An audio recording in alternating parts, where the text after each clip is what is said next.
Hello, this is Mystical Empress, Brenda Renee. I decided to run out here real quick and do this video for you guys after a session that I had earlier today. I got a call from a girl that had just gone through a breakup, and she's wanting to move on without picking up his energy anymore. I don't know if you can hear that magpie, sign of magic, is around, and he just decided to start talking when I started doing this video, so it's probably a special message for my client.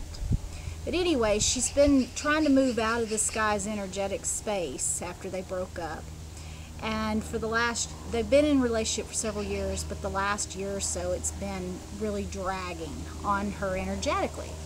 So she came to me looking for some shamanic work, extraction work, something to get rid of the tie. Well, after we talked, I realized what she's needing doesn't have, we don't need to worry about extractions as far as entities and demons and things like that. What we're looking at more is cutting psychic cords and releasing, clearing, healing old soul contracts.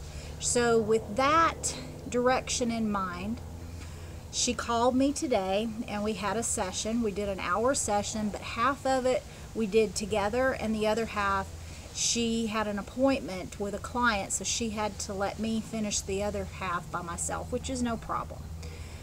Because usually during these sessions, especially when they're remote, I'm doing most of the work myself on an energetic level, so it doesn't matter.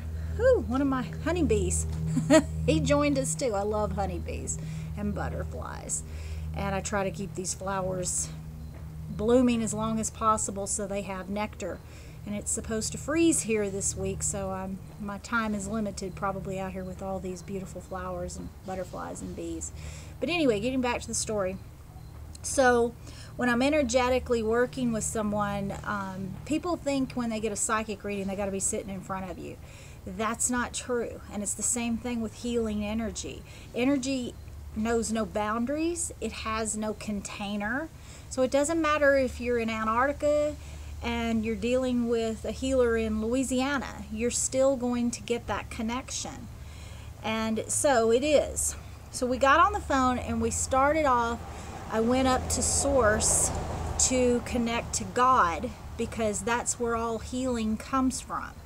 You can have totem animals, you can have, angels and everybody else working for you and guides, but ultimately healing comes from the one source, divine, God. Jesus Christ, I also call on him, and Mother Mary, they come in and they also help healing too. So anyway, I went up and laid my case at God's feet and said, this girl needs to move on. She's wanting to heal. She's wanting to clear all these connections. So we went in and looked at any soul contracts from all timelines, all 4 levels. Also any psychic cords and ties. She was a little concerned she may have some entity attachment, which, if you've never had any kind of clearing done, which she has, it's very likely you do have some entity attachments, and it's not anything to freak out about or anything. They're like ticks on dogs. You just knock them off. So when I went in, I saw her with this person. Now, this person that she was in relationship with had trauma around abandonment. Now, I have had the same thing happen in my life, so I was able to resonate with him pretty easily. Now, what happens with somebody who has been abandoned, especially in childhood, what happens is, whatever age you were at when it happened, you tend to level off and freeze into place there. And that's where your soul retrievals come in your shamanic work. Now, if I had been working with him, we would have definitely done that. But I wasn't working with him, and it's unethical to do healing on someone or try to actively do any kind of shifting on them without their permission, okay? So all I could do was see everything from her perspective and her records and everything. So when I tuned into them, the two of them, he was locked around her. It looked like tree branches just completely just enmeshed around her, and she couldn't break free. Now this is something that people who've been through trauma or abandonment often do. When they come into relationship, they form a very close symbiotic tie. It's based in neediness, okay? And this symbiotic tie gives them a psychic feed on where the person, their lovers, where they're at and they're thinking, what they're feeling, what they're going to do. If that lover starts to pull away, that psychic connection lets the person know immediately. And then they start getting clingier, usually. And I think this is what has happened to her in the past year. He could feel that separation coming, and he started getting more and more clingy. And when you have someone's energy coming at you and it's feeling needy, it pushes you back and it makes you want to run away. Feels devouring even. So anyway, I saw these entanglements between them, and I started working to clear that, clear the energy, clear the cords. And I did see some little tiny blobs. They look like little black ink blots around her feet, which was entity attachments. No big deal. Told them to go away. They went away. But I had to clear these cords and separate the two. And he was terrified. He was crying. And it wasn't the adult him I was working with. It was the child. And I had to talk to him and explain to him that he has a choice here. He can choose to grow and heal past this, or he's just going to be forever a victim, you know? He's going to feel that way anyway. So finally, he reluctantly let go. And he had two large angels beside him giving him support and comfort. Mother Mary showed up to give him that unconditional motherly love. And, you know, I sent him away in compassion and in peace. And I advise my client to do a meditation tonight. As soon as this is all done, go home, do a meditation where she releases him and thanks him for being a teacher on her path, because they've both been teachers. He's been a teacher and she's been a teacher to each other. So after that was finished, I asked her, I said, do you have any questions for me before you get off the phone and go do your thing? And she said, I want to know if it's going to be okay. And I said, well, whose perspective are you talking about, yours or his? And she said, well, I already know I'm going to be okay. She said, I guess for him, she said, the words just came. I don't know why I asked. And I said, you know, he has a choice here to move forward in his situation. But right now, he's got someone else to glom onto, another female. And as long as he's got that thing going, he doesn't have to deal with this stuff. He's just taking energy from her. But the problem here is the one he's with now doesn't have the strength and the light that his ex-girlfriend has. So he's not going to get a fix very long before she's used up. I mean, it's sad to say it like that, but in energy terms, that's how it works. So with these people that's been traumatized and had abandonment, it's very hard for them to stay out of relationship because they're terrified of being alone. And so what did he do? He did what all abandoned people do. They get scared they're going to be left. When they feel like that's the inevitable conclusion, they run and find somebody else to latch on to. And then when that relationship plays out, before it plays out, usually they've found somebody else.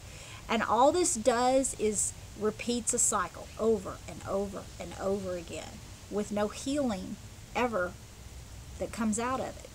So we've got to take responsibility for our own stuff, because nobody can carry it for us.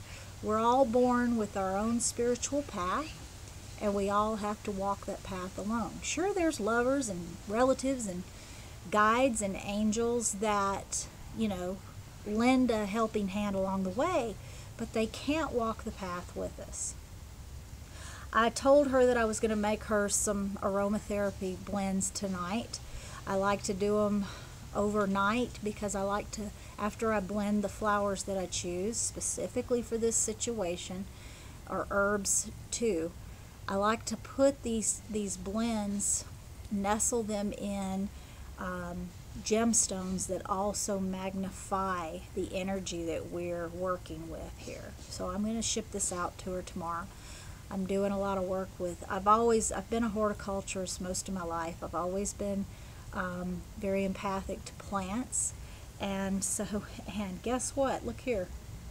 This little honeybee smells these plants. Is that not perfect or what?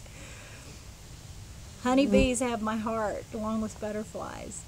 So that's another good sign, because honeybees are the heart, the power of the heart, the healing of the heart, and they're also divine goddess energy. So that lets me know, it's going to make me cry, that lets me know that this situation has been blessed by divine feminine mother goddess energy, and that's really good to know.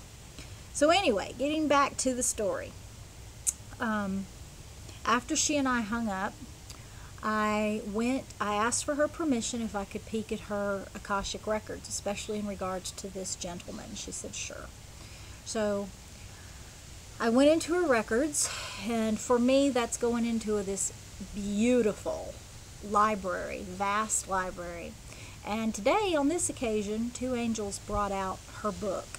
They were holding it on each side, and they opened it to this particular chapter that's now winding down in her life.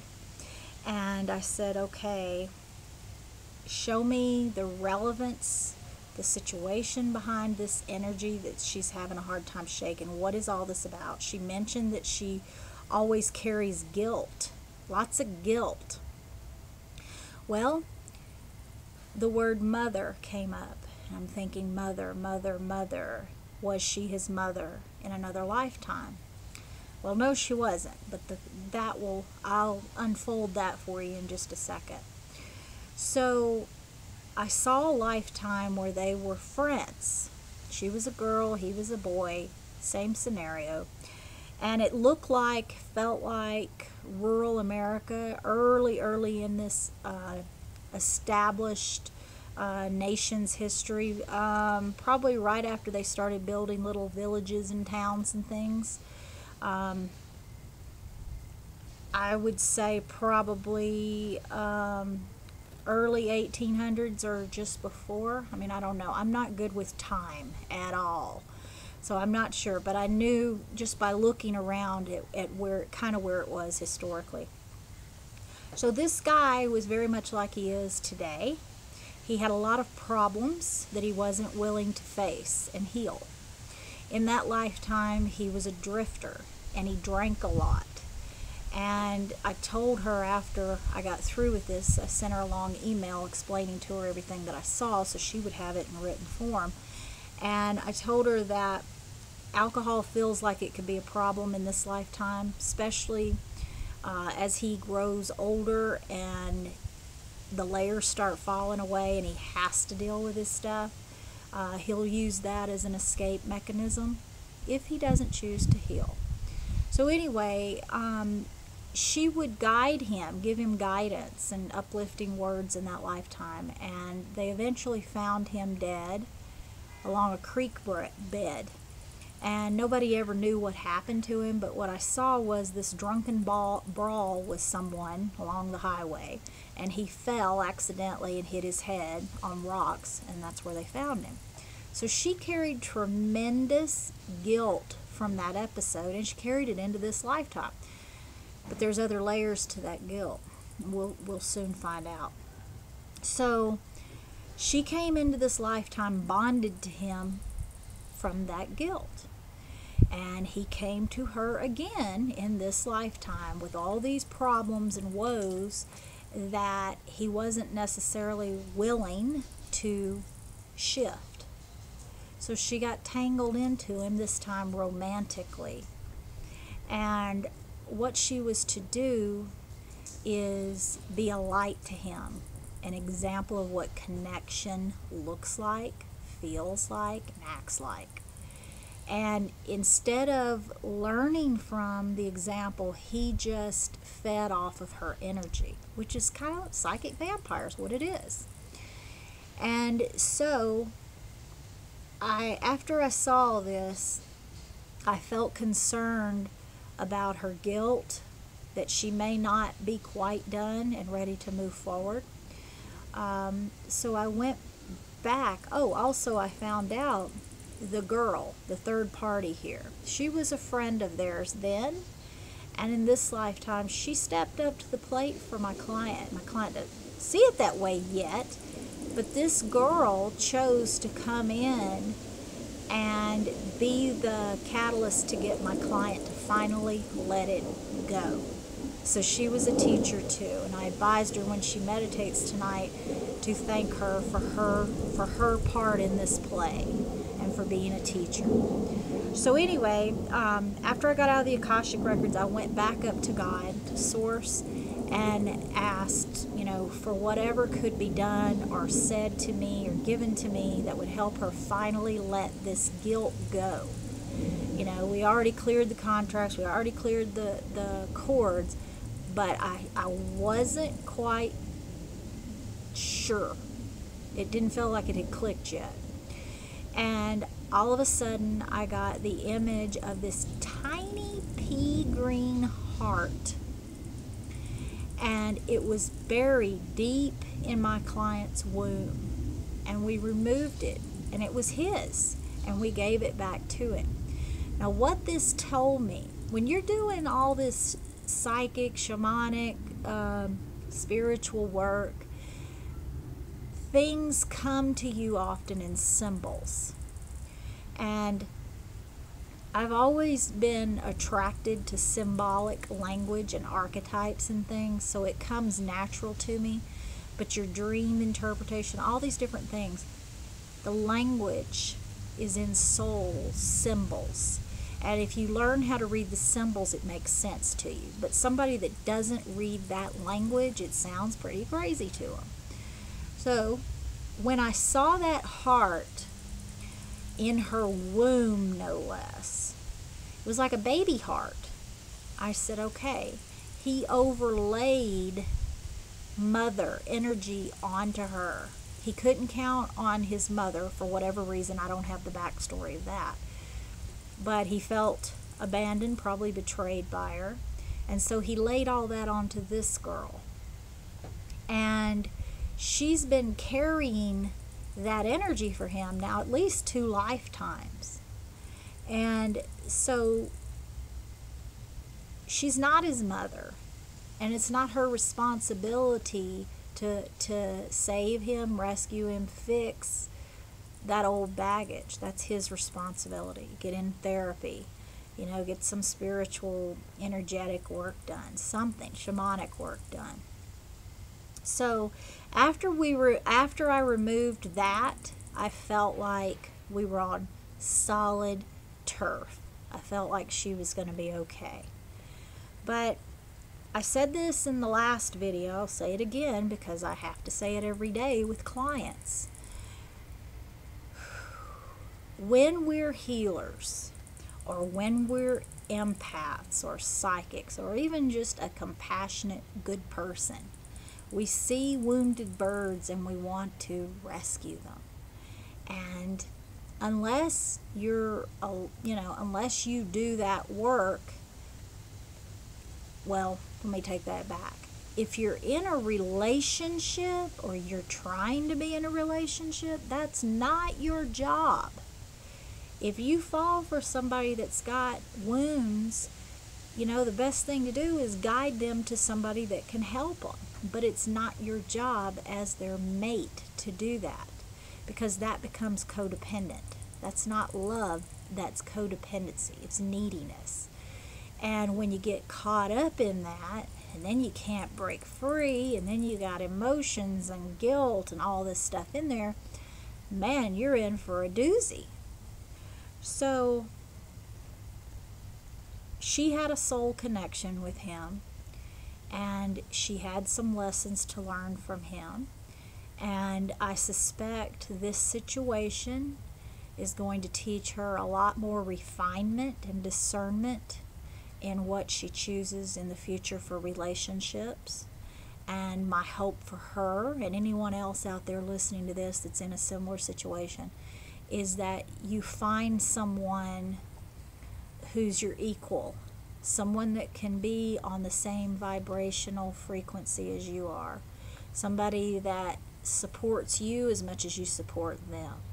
It's not a one-way street, because when you pour yourself into somebody, it drains you, it can make you sick, definitely messes with your mental and your emotional stability. So I just wanted to do this video today because I know there's a lot of you out there that live this scenario, because I talk to a lot of you every day, and I'm just hoping this can give you some clarity about what needs to be done to break free. You see people that are in relationships and they have all this drama, and then they split up, and then they have all this drama and come back together, and they split up. It's a cycle. And, you know, those of us looking from the outside in, we're like, what the hell are they doing? Why don't they stop?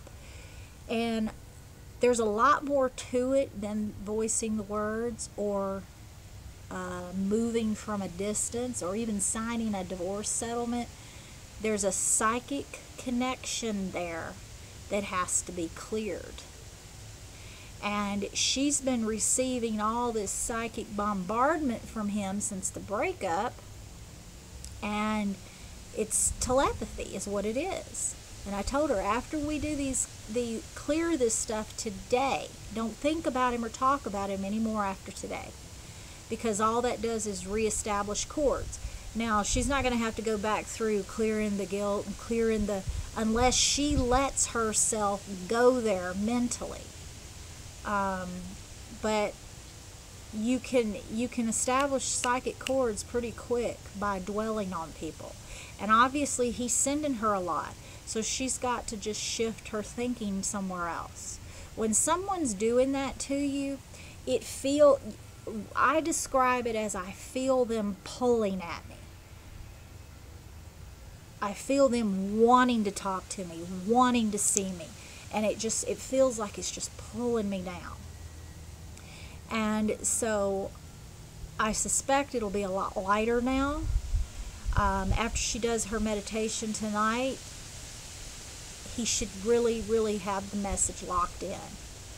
But he will look for openings, cracks in her armor where he can hook back in. And she'll need to be strong. That's another reason why I'm sending her the oils, because she can put this on like perfume all day long. And it has, I'm putting in some that are for psychic barriers. I'm putting in some to clear her aura, to heal the wounds, you know, the emotional hurts and things. There's a lot of magical little things going to go in this bottle. So anyway, I think that's everything I wanted to say. Believe it or not, I've shot this video. This is the third time, because the other two times you couldn't hear me, so hopefully this one's going to come through. If not, I think I'm going to take it as a sign it wasn't supposed to be filmed. But with that said, if you guys want to learn more about my services or anything, you know, about shamanic healing or spiritual healing, astrology, feng shui, psychic readings, any of that, go to www.mysticalempress.com. You can like our Facebook page. I try to keep it updated with fresh new material and information, anything I'm thinking about that day that I think would be helpful for you. I post it. And so I wish all of you that may be going through this type of situation, I wish you light. I wish you understanding. I wish you self-love and self-respect and compassion. And I think that's a wrap. Thank you for joining. Bye-bye.